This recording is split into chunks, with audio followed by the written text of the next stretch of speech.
Am I the a-hole for taking my daughter's phone away? I have a daughter who recently turned 11. She has a different dad from the rest of my children.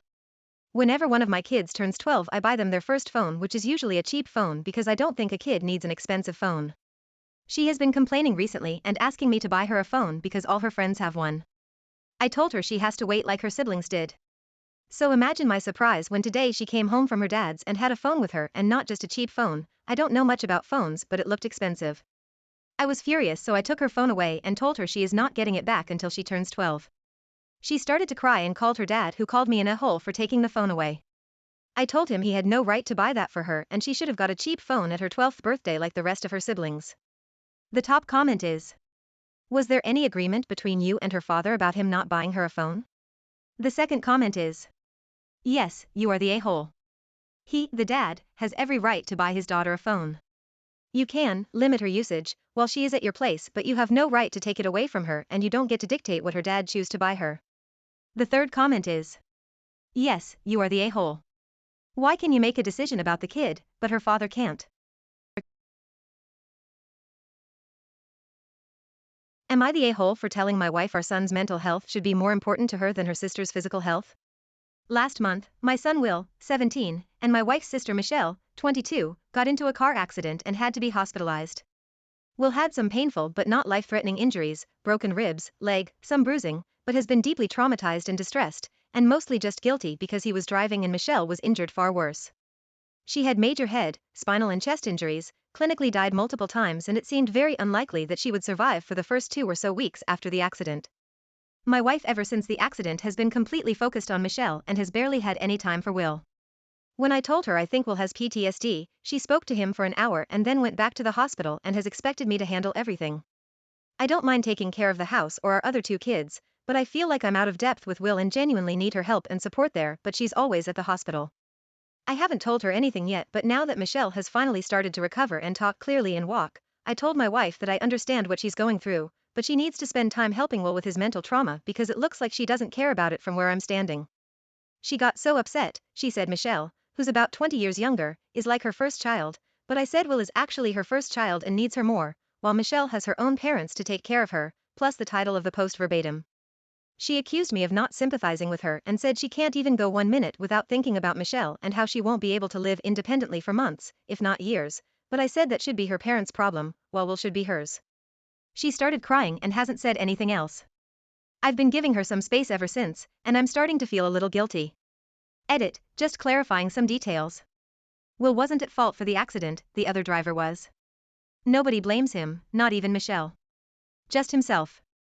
I didn't mention it, but I never told my wife to ignore Michelle. I specifically said I know she needs to take care of her, but at the same time take Will's trauma more seriously. Even if he wasn't injured as badly, due to being her actual son, he needs attention despite the situation. Michelle is obviously important to us, but she has her parents and the entire family, parents, multiple siblings and other relatives, there to help her, so my wife doesn't need to take it upon herself to be her primary support system. She's also shaken up but in good spirits and optimistic, so it's not like she needs psychological support. Lot of comments along the lines of what do you expect her to do? Since he's refusing to go to therapy, I need her help so we can make him open up about the accident and then hopefully convince him to go to therapy. My wife has always been better at talking to the kids than me, which is why I need her time and attention. Update. I agree with all the YTAs about my wording and apologized to her for it, said I don't need her to choose between Michelle and Will, just to make sure she keeps time for him because I'm not sure she's understood what he's been going through these past several weeks. We haven't fully talked about it, but she seems to have taken it to heart and said she's trying to decide how to approach it with Will because he hates receiving attention and concern when he's feeling shitty. The top comment is: personally I just know if my child was okay and my sister was hurt so bad that she died many times I would mentally be going through it. Yes, it's you, our child, but in her head he is alive and well. Her sister on the other hand is in a place where it can be her last. I do think she needs to focus on her son. But also, why didn't you just get him a therapist? If he has PTSD, y'all can't do much but support him. He needs actual help from someone who knows what to do. His mom can hold his hand, but that's just about it. I'm not saying she shouldn't be there, I'm saying he needs more than just his mother. And you don't need to wait for her to get him help. I think this is a difficult situation for all 3 of them. Your son feels guilty, your wife probably mentally trying to process the fact she was and have almost lost her sister multiple times, and your sister-in-law is going through a lot. Dying means your body shut down, and that can cause a lot of damage and issues, not just physically but mentally. She's gonna need a lot of help and support. Give her some time and get your son a therapist. Honestly, maybe the wife as well, to be honest. The second comment is, yes, you are the a-hole. What is your wife able to do that you aren't? You can't make Will therapy appointments and get him the medical care that he needs? Your wife has to do this? Asking your wife to help you manage Will's issues would be one thing. Telling her that she needs to help Will with his mental trauma. She's his mom, not his therapist. Pick up a phone and get him real help and stop pretending to be helpless and clueless. You're an adult. The third comment is, yes, you are the a-hole. Why do you think your wife would be able to help Will any better than you? Why can't you take him to see a therapist? Am I the a-hole for not including my adoptive son in my will? Throwaway account. My 59M brother and her wife unfortunately passed away from a car accident when their son, Tris, was 7-year-old. Tris was very young and all of our relatives refused to take him in, including my parents. I decided to adopt him and take care of him till he gets stable in his career. I have an only child same age as Tris. We paid for Tris' education till he passed out of university and got a stable job, but the problem arose when Tris got to know about my will. It only had my daughter's name and he got mad telling us that we never treated him as their child and he was just an outsider, which is definitely not true. I have always treated him and my daughter equal, they both got equal amount of gift. I always used to take both of them to trips. But as for my will, only my daughter will get everything from it. Also English is not my first language, so sorry in advance. Tris has gone no contact with us. Info, yes, Tris inherited his parents' money, but it was not much because they died young. As for Will, my purpose to adopt Tris was to provide him proper education and help him build his career and make him stable in his life, which would not have happened if I would have not taken him in. Favoritism was never done, BTW kids, and my kids always gets along pretty well from the start, but it was the money I was saving for my daughter from way before. Okay, so I get it, Chid deserve parents' love and I might not be able to provide him that makes me a hole. But for the people saying I should have let him go to foster care instead, it's utterly ridiculous, especially when we all know the reality of foster cares, and especially in country like mine, which comes among top 20 poorest countries among the world. The only reason I adopted Tris when no one were taking him in was to avoid him going to foster care. For me, I did what I thought was my responsibility. I provide him love and a stable home, maybe not as much as my daughter as you guys are assuming, and I feel my duty are done as he is very well settled in life with family of his own. Also, there were lot question asking what Tris calls me. I can't address all of them, but he calls me uncle from the starting. It was not a father-son relationship, it was more of a friend-type relationship. I don't want Tris to be grateful of what I did, I just want him to understand that the estate belongs to my daughter from the very start. The top comment is, info, you call him your adoptive son but aren't treating him like a son. I'm willing to bet he saw you as his father and your daughter as his sister. Why exclude him from your will? Why not give him something? The second comment is, damn son, that's a bullet to the chest. Obviously you've done the best you could for Tris, but it definitely shows that he's still an other to you. I guess you wouldn't have left him anything if he was your nephew, but you took him in as your son and then showed him you still don't see him as that. Man, you can do what you want with your stuff, but yes, you are the a-hole for othering him.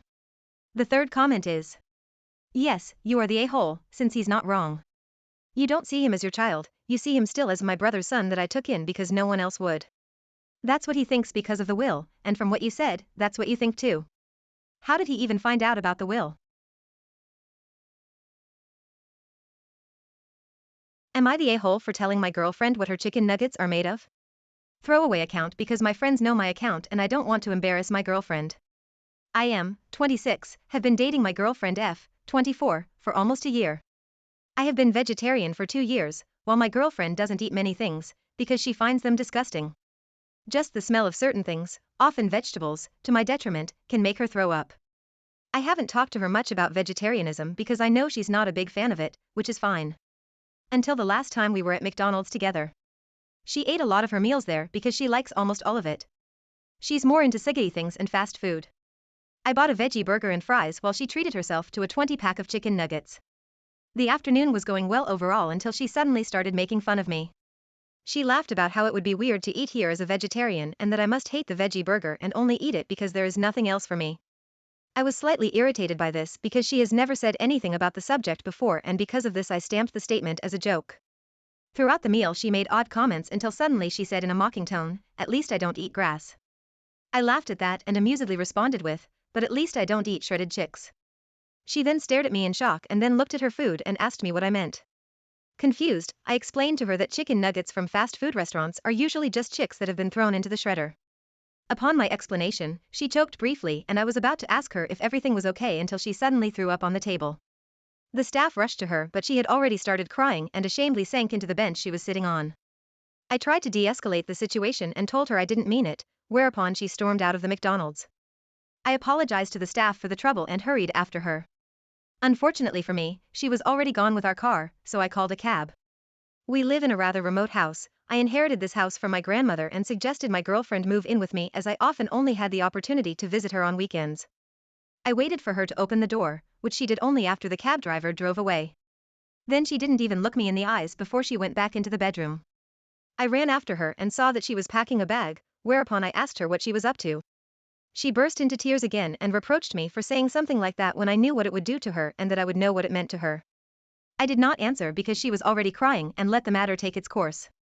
Before she went out the door she told me that she was going to spend some time with her mother. It has been 4 hours since this happened and I don't know who to talk to about it. I am desperate. So, Reddit, am I the a-hole? Update. Before the actual update, I would like to say a few words about the comments. 1. I have received many private messages and comments that reek of ableism.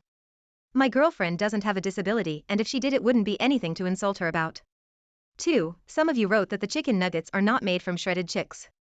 As mentioned in my post, I wanted to explain to my girlfriend that I didn't mean it, and she wasn't listening. Admittedly, I chose my words on purpose, but I had no idea she would react so strongly. Now for the update. Yesterday my girlfriend's mother contacted me. We talked about the situation and she was conflicted. Of course she defended my girlfriend and told me that I had to be particularly careful about what I said, especially when eating. On the other hand, she also found it unfair that, as a vegetarian, she always drags me to restaurants that contain meat. Shortly thereafter, my girlfriend called me herself. Apparently she did a lot of research on McDonald's production and was angry that I lied to her. Nevertheless, she wants to question her own diet more in the future.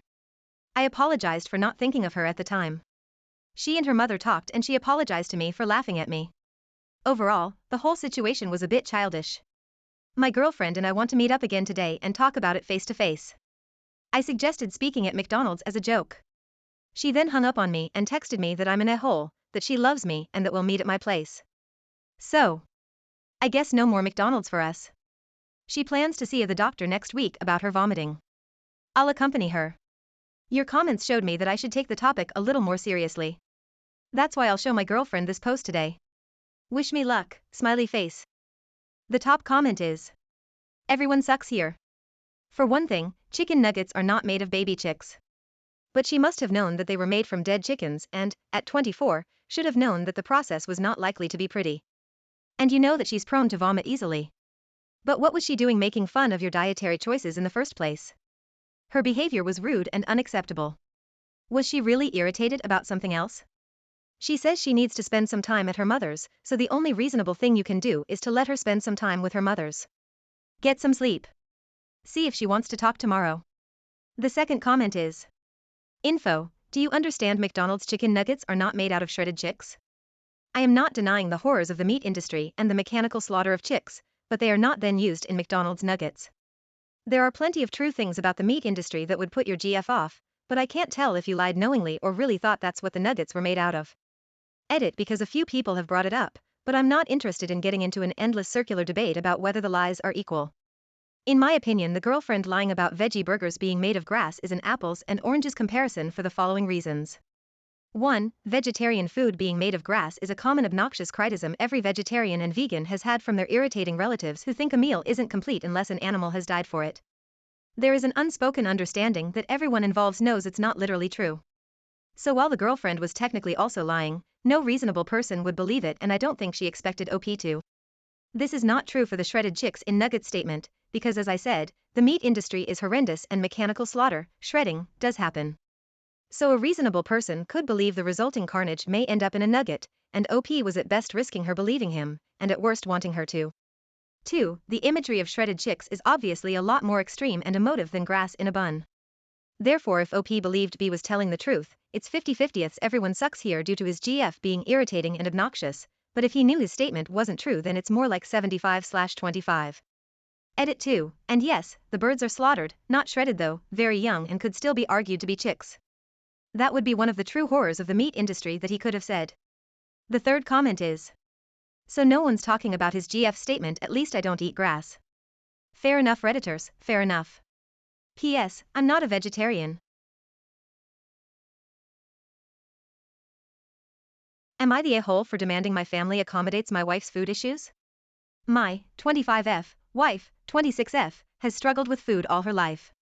She has struggled with both anorexia and ARFID to the point she became extremely underweight and has only since a year or two gotten better, weight recovered. My wife has pretty bad eating habits that she gets therapy for. She only eats late in the afternoon and in the evening, and she has very few foods she tolerates. Usually she makes her own food, but often cooks for me, family and friends because she loves cooking and baking. The only sad thing being her not eating it herself. The past 3 years she has hosted both our families in our home, talking cooking, getting drinks, making up games and everything. Our most recent get-together, she made around 10 dishes, soups, salads, potatoes, meat, fish and many different desserts. She does this with a lot of enthusiasm, because cooking for her is a way to show love to people. A few weeks ago we ate at my cousin's, 29M, place for a celebration, and he asked my girlfriend to bring her own food since he wanted to order. She obliged because she never wants to make a hassle, but when we got home she started crying because she hates having to bring her own things and feeling left out, especially when she always tries to accommodate everyone. I have vegetarian and vegan family. This past weekend we went to my brother's, 32M, place for our niece's birthday, where they were planning on ordering food again. My wife said she was fine getting something to eat afterwards since she didn't want to cause a hassle again. My brother said he wanted to order Indian food, but there was nothing at that restaurant my wife could eat. I asked if he could instead order at a pizza or burger place, or maybe even a Chinese restaurant where my wife could eat a side dish, but he refused. My wife said it was fine, but I got angry, considering my wife always accommodates everyone, including this brother, who is vegetarian, but no one makes an effort for her. When he again refused, I decided to leave. My mom says I'm being childish and my brother said I shouldn't make such a fuss because my wife is difficult, but I said we wouldn't host another event again until we got an apology. Am I the a-hole? The top comment is, it was your brother's child's birthday, I'm sorry but he shouldn't have to accommodate your wife in that scenario. Keep in mind, your wife is choosing to accommodate your family, and unfortunately not everyone will treat you how you treat them. The second comment is, info, what few foods does she eat? The third comment is, yes, you are the a-hole. You say that your wife eats plain rice and bread, so I am not sure where a Chinese side of boiled rice would be much different from an Indian side of boiled rice? Or a plain chapati? It sounds like you heard the word Indian and immediately noped out without considering what she could have. Some Indians even have more English foods on the menu and sell chips and things. Fundamentally, whilst it's hard for your wife, such a restrictive diet is always going to make things difficult and she needs to be the one organizing her meals.